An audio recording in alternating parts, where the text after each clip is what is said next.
Mungkin hari ni tuan-tuan dan puan-puan dah plan cuti untuk pergi. Tarikh yang kita pilih itu adalah tarikh yang terbaik dalam diri kita. Dan perkara yang kedua ulama bagi tahu, bukan sebab kita ada masa.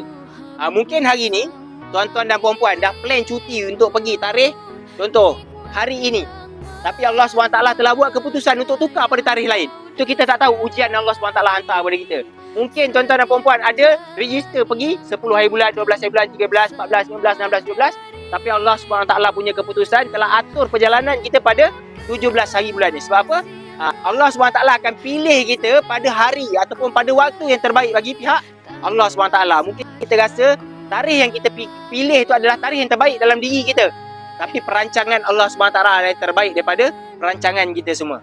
So hari ni kita kena nafikan bukan sebab masa kita ataupun benda yang kita tentukan yang membuatkan kita sampai. Akan tetapi yang buat kita sampai adalah Allah Subhanahu Wa Taala. Kita berbalik kepada yang nombor satu tadi.